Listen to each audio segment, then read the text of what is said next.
Hello, नमस्कार, आदाब, सत श्री अकाल, गुड मॉर्निंग दोस्तों। जीएस वाले भैया आपका हार्दिक स्वागत एवं अभिनंदन करते हैं। तो दोस्तों हम लोग पॉलिटी में भारतीय संवैधानिक विकास का इतिहास पढ़ रहे थे। इसमें हम लोग 1909 के अधिनियम तक पढ़ लिए थे और उम्मीद करते हैं कि आप लोग जो है इसका अच्छे से रिवीजन कर लिए। तो दोस्तों जो टॉपिक पढ़िए उसका रिवीजन करते चलिए। जिस तरीके से हम रिवीजन कराते हैं उस तरीके से आप घर में भी रिवीजन किया करिए, क्योंकि दोस्तों हमारे सिलेक्शन में भी इसी प्रकार के रिवीजन ने बहुत ही महत्वपूर्ण भूमिका निभाई थी। चाहे एसएससी का सिलेक्शन था, रेलवे का, यूपीपीसीएस इंटरव्यू का था, उसमें बहुत ही अच्छी भूमिका इसने निभाई थी। तो दोस्तों ये बहुत ही अच्छा तरीका है रिवीजन करने का। और प्लस एमसीक्यूज भी सॉल्व करिए, वन लाइनर भी सॉल्व करिए। वो हालांकि हम कराएंगे अभी, उसमें हम लोग चलते रहेंगे। तो दोस्तों बहुत ही जरूरी है रिवीजन करना। रिवीजन हम लोग करते ही नहीं, तो रिवीजन करेंगे। और अपने लेक्चर को, अपने सेशन को हम लोग शुरुआत करते हैं। कल हमने एक क्वेश्चन पूछा था आप लोगों से कमेंट सेक्शन में, तो आप लोगों में से किसी ने लगभग जवाब नहीं दिया, सिर्फ एक लोगों ने जवाब दिया है।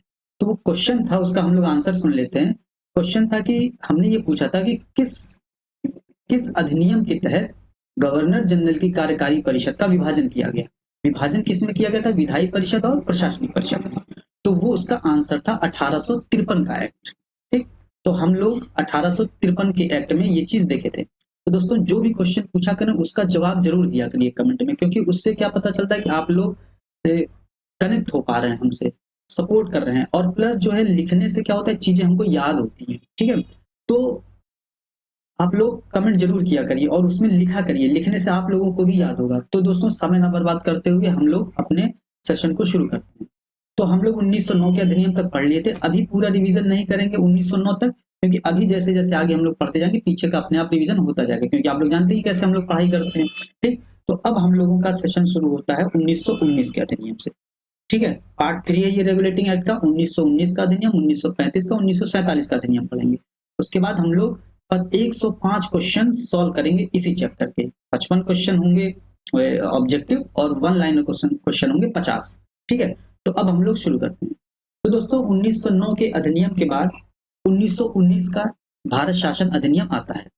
इसका अन्य नाम एक है मॉन्टेग्यू चेम्सफोर्ड अधिनियम।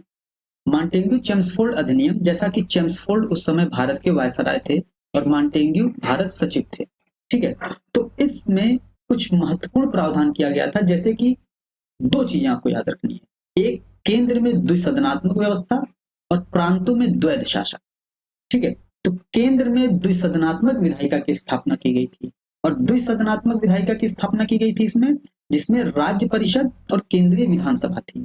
ठीक है, और इसके तहत क्या किया था? प्रत्यक्ष निर्वाचन व्यवस्था का प्रारंभ किया गया था। अब देखिए, अब यहाँ पे आया जैसे प्रत्यक्ष निर्वाचन व्यवस्था, तो हम लोग देखते हैं कि अप्रत्यक्ष निर्वाचन व्यवस्था, जहां पर म्यूनिसिपल बोर्ड अप्रत्यक्ष निर्वाचन करती थी, किस अधिनियम में? 1892 के अधिनियम। उसके पहले 1861 के अधिनियम में गैर सरकारी सदस्यों को मनोनीत कर सकता था वायसराय, और लॉर्ड कैनिंग ने 3 सदस्यों को मनोनीत किया था। उसके पहले 1853 के अधिनियम में क्या था कि 6 के 6 सदस्य सारे ब्रिटिशर्स थे विधायी परिषद में। ठीक है, तो अब ऐसे ही हम लोग पढ़ते चलें। तो इसमें प्रत्यक्ष निर्वाचन व्यवस्था का प्रारंभ होता है। इसमें 2 परिषद आते हैं, 2 परिषद का गठन किया जाता है, राज्य परिषद और केंद्रीय विधानसभा। जैसे वर्तमान समय में लोकसभा और राज्यसभा है, हम देखते हैं कि लोकसभा का कार्यकाल 5 वर्ष है और राज्यसभा का कार्यकाल नहीं, राज्यसभा के सदस्यों का कार्यकाल 6 वर्ष है। ठीक, तो जब राज्यसभा के मतलब लोकसभा और राज्यसभा की तुलना में राज्यसभा के संदर्भ में कार्यकाल ज्यादा है, तो यहां पर भी वही चीज है। राज्यसभा, राज्य परिषद का कार्यकाल यहाँ पर 5 वर्ष है और केंद्रीय विधानसभा का कार्यकाल 3 वर्ष है। और इसमें कुछ सदस्य देख लेते हैं। राज्य परिषद में 60 सदस्य थे, जिसमें 34 और 26, 34 26 60 होता है, तो 34 निर्वाचित थे और 26 मनोनीत थे। और उसी प्रकार से हम लोग विधानसभा का कार्यकाल देख लेते हैं। जो केंद्रीय विधानसभा थी उसमें टोटल 144 सदस्य होते हैं। 144 सदस्य में हम लोग 104 और 40 में विभाजित करते हैं। 104 निर्वाचित थे और 40 मनोनीत थे। कार्यकाल हम लोग पढ़ ही चुके हैं। राज्य परिषद का 5 वर्ष और केंद्रीय विधानसभा का 3 वर्ष। तो इसके बाद क्या आता है कि दोनों सदनों के अधिकार समान थे, परंतु अंतर सिर्फ बजट की स्वीकृति देने में। वर्तमान समय में भी हमारी संसदीय प्रणाली में यही चीज लागू है कि बजट पर मुख्य अधिकार किसका है? निम्न सदन का, लोकसभा का। और उस समय भी दोनों सदनों के अधिकार समान थे, परंतु बजट की व्यवस्था में केंद्रीय विधानसभा को अधिक अधिकार प्राप्त थे। ठीक, अब केंद्र में द्विसदनात्मक व्यवस्था थी, ये चीज ध्यान देनी है, और प्रांतों में द्वैध शासन प्रणाली की शुरुआत की गई। ठीक, द्वैध शासन प्रणाली के संदर्भ में जब भी द्वैध शासन आएगा तो उसमें विषयों का विभाजन होगा। विषय, जो विषय होते हैं उनका विभाजन होगा, जैसे आरक्षित विषय और हस्तांतरित विषय। अब इसके नाम से ही समझ में आ रहा है कि आरक्षित विषय किसके पास आरक्षित होंगे?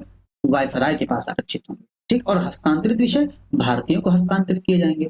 अब ये भी ध्यान दीजिएगा, वायसराय अपने पास कौन सी शक्तियों को रखेगा? जो उसके लिए जरूरी होगी, जो ब्रिटिशर्स के हितों को पूरा करेगी, अर्थात पुलिस की व्यवस्था, पुलिस अपने पास रखेगी, वो न्याय करने की व्यवस्था अपने पास रखेगी, है कि नहीं? उसके बाद वित्त की व्यवस्था अपने पास रखेगी, है कि नहीं? तो ये सारी चीज, समाचार पत्र देखिए, समाचार पत्र अपने पास रखिए, कितने समाचार पत्र को, कितने प्रकाशकों को बैन कर दिया गया था, खान कारखाने, ये सारी चीजें वो अपने पास रखेगी। तो जो भी शासन करने के लिए महत्वपूर्ण है, सहायक होंगे या ब्रिटिशर्स के हित को प्रभावित करेंगे, वो उसके पास, और जो उससे कम महत्वपूर्ण विषय होंगे वो भारतीयों को हस्तांतरित कर दिए गए थे। जैसे शिक्षा का विषय, चिकित्सा, पुस्तकालय, माप तौल, ये सारी चीजें अपेक्षा के कम महत्वपूर्ण थी। इससे ब्रिटिशर्स को ना तो सैन्य शक्ति में बढ़ावा मिलता था, ना ही उनकी वित्तीय शक्ति, आर्थिक शक्ति में बढ़ावा मिलता था, तो वो भारतीयों को दे दिए इसलिए। ठीक है, तो केंद्र में द्विसदन और प्रांतों में द्वैध शासन की व्यवस्था का प्रावधान किया गया था 1919 में। ये दोनों बहुत महत्वपूर्ण है। ठीक है, अब प्रांतों में द्वैध शासन व्यवस्था 1935 का अधिनियम में समाप्त कर दी गई थी, ये हम लोग बाद में पढ़ेंगे ही पढ़ेंगे। अब देखिए, द्वैध शासन प्रणाली का जनक कौन था, ये पूछा जाता है, तो इसके जनक कौन थे? लियोनल कार्टिस थे। ठीक है, अब इस अधिनियम के तहत एक महत्वपूर्ण प्रावधान किया गया था, महालेखा परीक्षक की नियुक्ति। ठीक है, महालेखा परीक्षक, जैसे वर्तमान संवैधानिक प्रणाली में हमारे भारत में, भारतीय संविधान में नियंत्रक और महालेखा परीक्षक अनुच्छेद 148 से 151 तक है, ऐसे ही इसकी नींव पड़ी 1919 के अधिनियम में। नियंत्रक और महालेखा परीक्षक की नियुक्ति की गई थी इस अधिनियम में। ठीक, और एक लोक सेवा आयोग का गठन किया गया था। लोक सेवा आयोग के गठन का प्रावधान किया गया था, और इसी के तहत ली आयोग का गठन किया गया। ली आयोग के गठन ने सिफारिश की और 1926 में केंद्रीय लोक सेवा प्राधिकरण की स्थापना, केंद्रीय लोक सेवा आयोग की स्थापना की गई। ठीक, अब इसमें एक महत्वपूर्ण प्रावधान ये भी किया गया था कि सिविल सेवा की जो परीक्षा केवल पहले इंग्लैंड में होती थी, जैसे जो हमारे पहले सिविल सेवक थे सत्येंद्रनाथ टैगोर, सुभाष चंद्र बोस, ठीक है, अरविंद घोष, ये सारे आईसीएस ऑफिसर में सेलेक्ट हो गए थे। ठीक है, इन लोगों ने जाकर के इंग्लैंड में परीक्षा दी थी। लेकिन 1919 के अधिनियम में यह व्यवस्था की गई थी, ब्रिटिश इंग्लैंड के साथ साथ भारत में भी लोक सेवा आयोग की परीक्षा कराई जाएगी। और फलतः परिणाम यह हुआ कि 1922 में पहली बार इलाहाबाद, वर्तमान प्रयागराज में लोक सेवा आयोग की परीक्षा कराई गई थी 1922 में, ध्यान दीजिएगा। ठीक है, उसके बाद इसमें हम लोग अगला पॉइंट पढ़ते हैं कि कार्यकारी परिषद, जो वायसराय की कार्यकारी परिषद थी, उसका विस्तार, उसमें 6 सदस्यों की नियुक्ति की गई। जो वायसराय की कार्यकारी परिषद थी उसमें 6 सदस्य थे, और 6 सदस्य में से कमांडर इन चीफ को छोड़कर 3 सदस्यों को भारतीय होना आवश्यक था। इसके पहले के अधिनियम में हम देखते हैं गवर्नर जनरल की कार्यकारी परिषद में 1909 के अधिनियम में सत्येंद्र प्रसाद सिन्हा को विधि सदस्य के रूप में नामांकित किया गया था। ठीक है, उसके बाद ये देखिए, अब ये देखिए कार्यकारी परिषद आया, तो कार्यकारी परिषद में 1773 में कितने थे? 4 थे। 1784 में कितने हुए? 3 हुए। उसके बाद 1833 में कितने हुए? 4 हुए। 1861 में 5 हुए। 1919 में 6 हुए। देखना, 4 3 4 5 6 ऐसे बढ़ते संगत से चले गए। और इसमें यह प्रावधान किया गया कि 6 सदस्यों में से कमांडर इन चीफ को छोड़कर 3 सदस्य भारतीय, मतलब कमांडर इन चीफ अपना रख लिए, वो मतलब कोई कूट न दे भारतीय, इसलिए उन्होंने कहा कि नहीं, कमांडर इन चीफ भैया हमारा ही रहेगा, भारतीय नहीं रहेगा। तो इसीलिए कमांडर इन चीफ को छोड़कर 3 सदस्यों को भारतीय होना कह दिया, 3 सदस्य भारतीय रहो, कमांडर इन चीफ हमारा रहेगा भाई। ठीक, तो ये प्रावधान किए गए। और इसके तहत एक महत्वपूर्ण चीज थी, पृथक निर्वाचन पद्धति का प्रारंभ नहीं किया गया। प्रारंभ तो 1909 में कर दिया गया था, मुस्लिम को अलग कर दिया गया था। इसमें पृथक निर्वाचन पद्धति में का विस्तार किया गया। इसमें अब जैसे यहाँ पर मुस्लिम लिख दिया है, मुस्लिम मिसप्रिंट हो गया है, वहां सिख होना चाहिए, ठीक। सिख, ईसाई, आंग्ल भारतीय, यूरोपीय, ठीक है। तो इसमें कौन कौन हो गए? मुस्लिम नहीं, मुस्लिम तो पहले से ही शामिल हो गए थे, मुस्लिम और हिंदुओं का बंटवारा तो अलग ही कर दिया था पहले ही। तो अब इसमें सिख, ईसाई, आंग्ल भारतीय और यूरोपियों के लिए यह प्रावधान किया गया। मतलब हिंदू, मुस्लिम, सिख, ईसाई सभी के लिए पृथक निर्वाचन पद्धति का प्रावधान कर दिया गया था। मतलब जो अभी तक हम लोग सुनते आ रहे थे ना कि हिंदू, मुस्लिम, सिख, ईसाई आपस में सब भाई भाई, तो ये लोग विचार कर रहे थे कि हिंदू, मुस्लिम, सिख, ईसाई आपस में सब कसाई हो जाएं, ठीक है। तो ये लोग सोच रहे थे, अंग्रेज लोग। तो इसलिए इन लोगों ने भारतीयों को बांटने के लिए ये सारे प्रावधान किए, पृथक निर्वाचन पद्धति का इन लोगों ने विस्तार किया। अभी आगे अगले अधिनियम में और विस्तार किया जाएगा इसमें, ठीक। और इसके तहत अगला प्रावधान क्या था? पहली बार महिलाओं को वोट देने का अधिकार दिया गया, ठीक है। एक वैधानिक आयोग का गठन किया गया जिसका कार्य था कि 10 वर्ष के बाद रिपोर्ट की जांच करेगी, 1919 के अधिनियम का क्या प्रगति हुई, कैसे कार्य किया, इसकी जांच करेगी, फिर अपनी रिपोर्ट प्रस्तुत करेगी। और इसीलिए देखिए साइमन कमीशन का गठन किया गया था, सिर्फ इसी रिपोर्ट को जांच करने के लिए, ठीक है। अब इसके तहत एक अन्य महत्वपूर्ण तथ्य है कि केंद्रीय विधानसभा में वायसराय को अध्यादेश को बनाए रखा गया, ठीक है। अब अध्यादेश की पहली बार शक्ति कब दी गई थी? 1861 के अधिनियम में तहत, ठीक। 6 माह के लिए स्थायी था, ठीक है। इसमें अध्यादेश को बनाए रखा गया, ये चीज ध्यान दीजिएगा। अब इसमें अध्यादेश किन किन विषयों पर? जैसे कुछ विधेयकों पर पूर्व अनुमति आवश्यक थी, जैसे वर्तमान संविधान में भी हमारे कुछ विधेयकों पर राष्ट्रपति की पूर्व अनुमति आवश्यक है, तो ऐसे भी यहाँ पर भी था, कुछ विधेयकों पर पूर्व अनुमति आवश्यक थी। रिलेट करके पढ़ेंगे ना तो चीजें जल्दी याद हो जाएंगी, ठीक है। ये तरीका है। उसके बाद पारित विधेयक पर वीटो शक्ति। अब जैसे आज भी है, पारित विधेयक पर वीटो शक्ति लगाया जा सकता है, ठीक। विधानमंडल द्वारा पारित ना किए गए विधेयकों को पारित करने की शक्ति।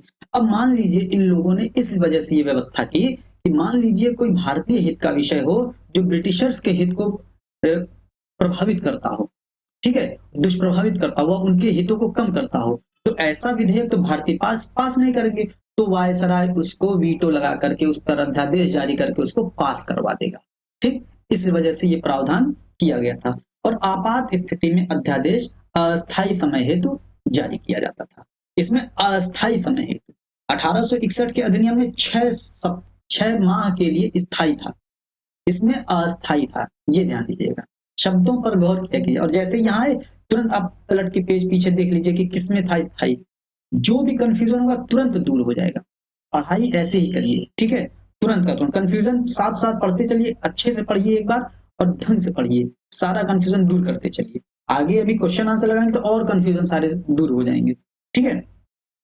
अब आपात स्थिति में अध्यादेश अस्थायी समय हेतु जारी करने का प्रावधान किया गया। इसके बाद नरेंद्र मंडल गठित किया गया। नरेंद्र मंडल मतलब जो ब्रिटिशर्स थे वो जो भारतीय देशी रियासतें थी उनसे नियमित संपर्क रखने हेतु एक नरेंद्र मंडल का गठन किया गया। नरेंद्र मंडल नाम से ही आप समझ सकते हैं कि ये ब्रिटिश रियासती राजाओं से कुछ संबंधित होगा, तो इससे आप रिलेट करके याद कर सकते हैं, ठीक। अब अगला था प्रशासन में 30% भारतीयों की भागीदारी का प्रावधान किया गया।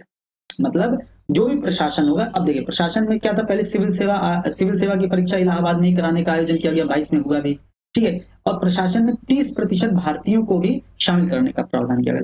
इस्लिंगटन आयोग आया था 1912 में, उसमें 25% का प्रावधान किया था कि उसने अनुशंसा की थी कि 25% भारतीय नियुक्त हो प्रशासनिक सेवा में, लेकिन इस अधिनियम में 30% किया गया प्रावधान, ठीक है। तो हम लोगों ने ये पढ़ा 1919 का अधिनियम। अब फटाक से 1919 अधिनियम को हम लोग क्या करते हैं, रिवाइज कर लेते हैं, ठीक है। तो 1919 के अधिनियम में क्या क्या था कि मॉन्टेग्यू चेम्सफोर्ड अधिनियम, ऐसे की पॉइंट बोलते चलेंगे।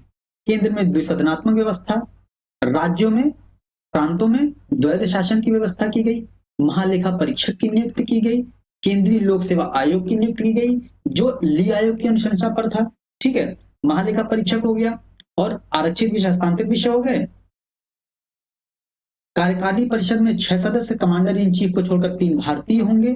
पृथक निर्वाचन पद्धति का विस्तार किया गया, सिख, ईसाई, आंग्ल भारतीय, यूरोपीय।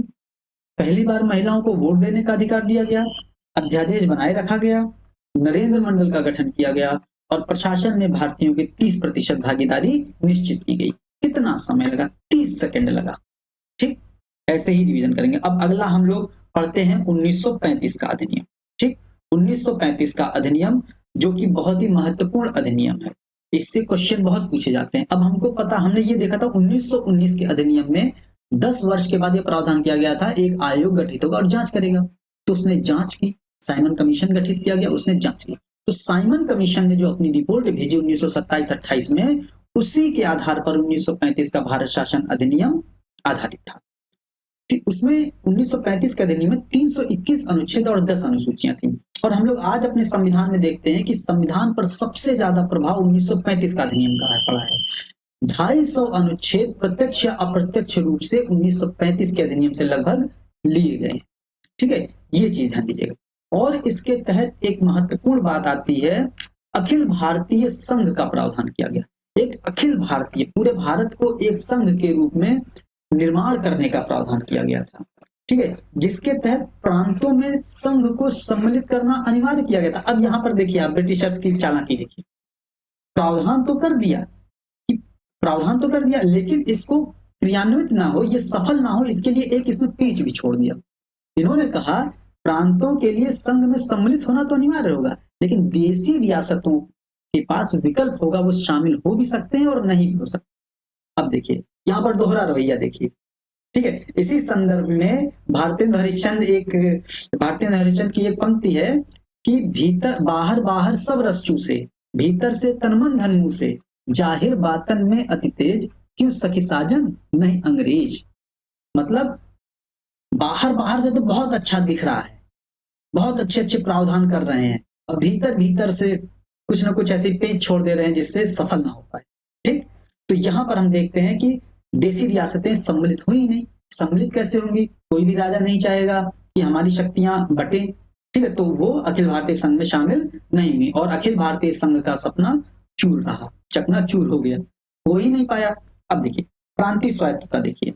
अब इसमें हम लोग पढ़े थे 1919 के अधिनियम में प्रांतों में द्वैध शासन लाया गया, यहां से प्रांतों में द्वैध शासन हटा लिया गया और केंद्र में द्वैध शासन की स्थापना की गई।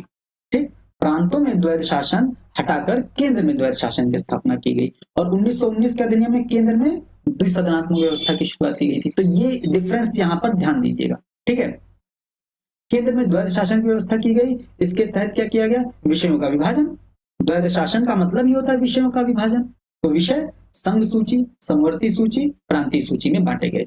अब जाहिर सी बात है, संघ सूची में कौन से विषय आएंगे जो बहुत इंपॉर्टेंट होंगे, केंद्रीय राष्ट्रीय हित से होंगे। ठीक है, राष्ट्रीय हित से संबंधित होंगे। तो संघ सूची में कौन कौन सा आएगा? और संघ सूची में क्या होता है कि उस पर कानून बनाने की शक्ति किसकी होती है? केंद्रीय विधानमंडल की होती है। ठीक है, केंद्रीय विधानमंडल की होगी, जैसे वर्तमान में संसद को। ठीक, उस समय केंद्रीय। और इसमें कौन कौन से विषय आते हैं? जैसे विदेश, संचार, रक्षा, नौसेना, वायुसेना, कारखाना, ये सब चीजें आएंगी। मुद्रा आ जाएगी, करेंसी का मुद्दा आ जाएगा। ठीक है, ये सारे विषय आ जाएंगे उसमें केंद्रीय सूची में। और प्रांतीय सूची में कम महत्वपूर्ण विषय आएंगे, जैसे शिक्षा हो गया, पुलिस हो गया, कारखाना हो गया, है ना, शिक्षा हो गया, जैसे हर स्टेट की एजुकेशन पॉलिसी होती है। पुलिस हो गया, अब हम लोग देखते हैं पुलिस में एग्जांपल, जैसे UP police, Bihar police, MP police, Maharashtra police, है कि नहीं? तो पुलिस राज्य सूची का विषय हो गया। ऐसी प्रांतीय लोक सेवा आयोग, प्रांतीय लोक सेवा, UP PCS, Bihar PCS, MP PCS, हम लोग देखते हैं ना, राजस्थान पीसीएस।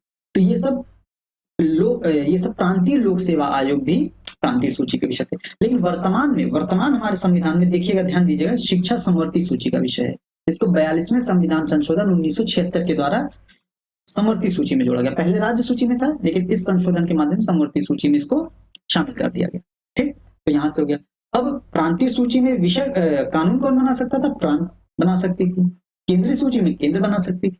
ठीक, समवर्ती सूची में कानून कौन बनाएगा? दोनों बनाएंगे, केंद्र भी बनाएगी, प्रांत भी बनाएगी। लेकिन विवाद की स्थिति में जो केंद्र के द्वारा बनाया गया नियम कानून होगा वो ज्यादा मान्य होगा। वो ज्यादा क्या मान्य? वो मान्य ही होगा। ठीक है, तो समवर्ती सूची में कौन कौन से विषय आते हैं? जैसे दंड विधि आ गई, आईपीसी होती है, कहते हैं ना, सीआरपीसी कहते हैं। ठीक है, सिविल प्रक्रिया हो गई, ये सारी चीजें आती हैं समवर्ती सूची में। ठीक है, तो ये चीजें हो गई। अब हम लोग आगे बढ़ते हैं।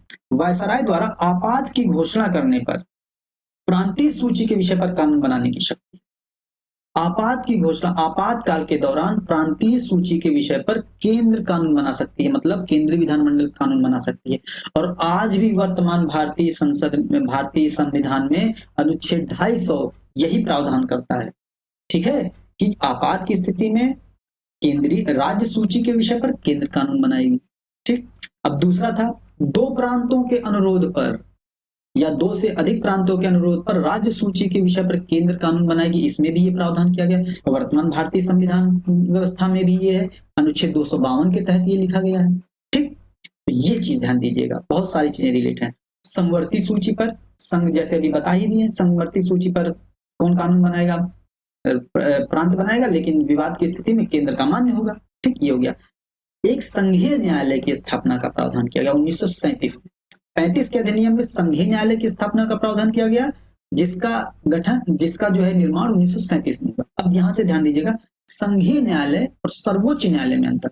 1773 के रेगुलेटिंग एक्ट में सर्वोच्च न्यायालय की स्थापना कलकत्ता में हुई थी, लेकिन यहाँ पर संघीय न्यायालय है। प्रश्न में ध्यान दीजिएगा, संघीय है कि सर्वोच्च है। ठीक, अब देखिए, अपील करने की अंतिम शक्ति कहां थी, प्रिवी काउंसिल के पास। प्रिवी काउंसिल कहां था, लंदन का न्यायालय।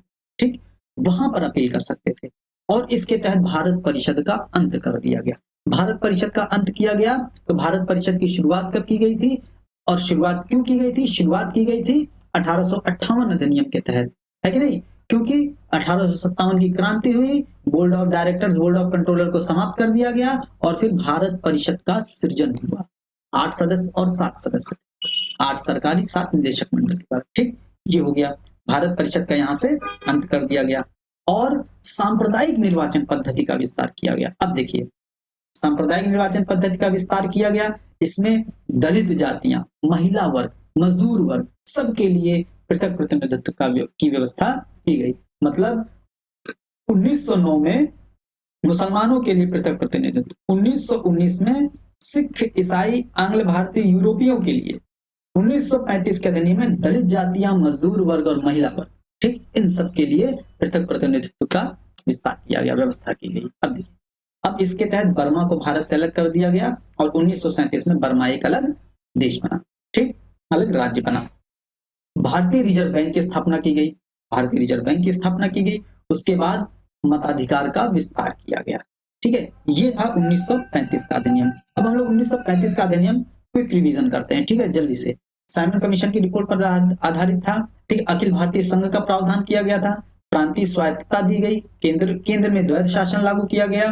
ठीक है, इस संघीय न्यायालय की स्थापना की गई, और आरबीआई का, भारत परिषद का अंत किया गया, आरबीआई का गठन किया गया, मताधिकार का विस्तार किया गया, और सांप्रदायिक निर्वाचन पद्धति का भी विस्तार किया गया।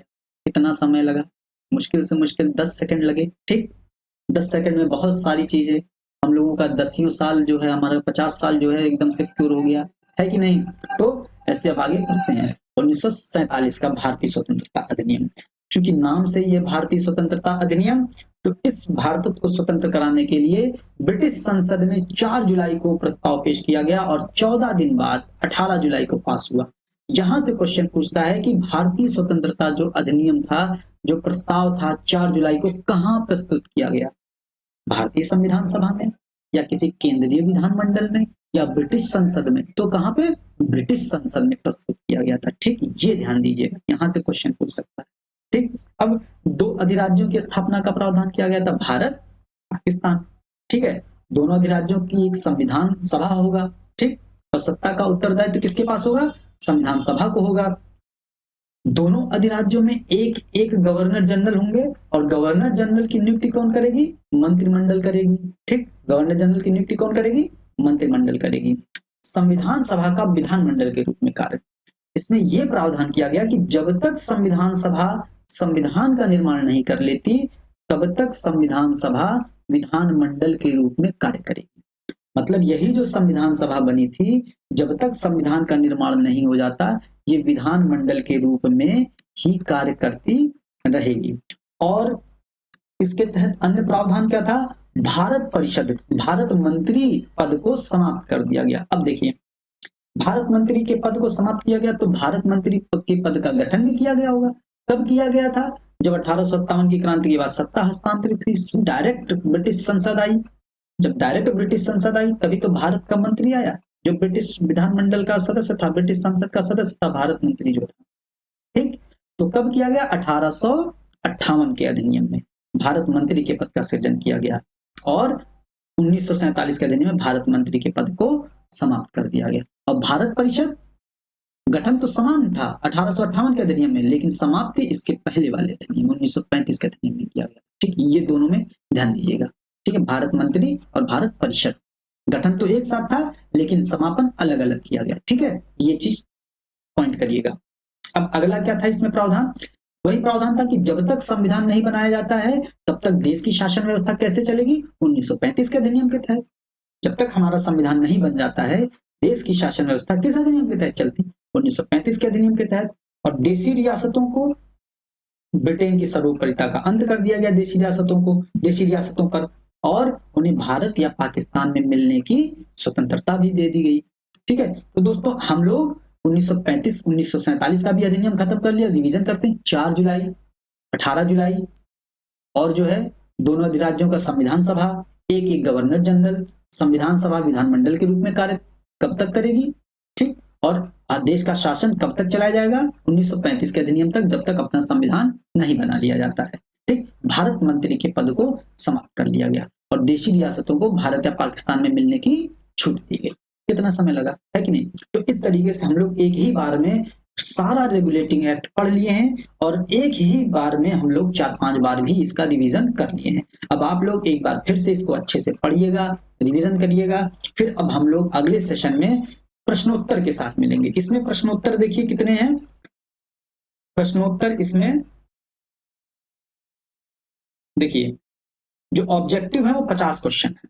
ठीक है, 50 क्वेश्चन ऑब्जेक्टिव है और 1 लाइनर 55 क्वेश्चन, 105 क्वेश्चन। तो कहीं भी भटकने की जरूरत नहीं, इधर उधर सभी किताबों का निचोड़ इसी में मिलेगा आपको।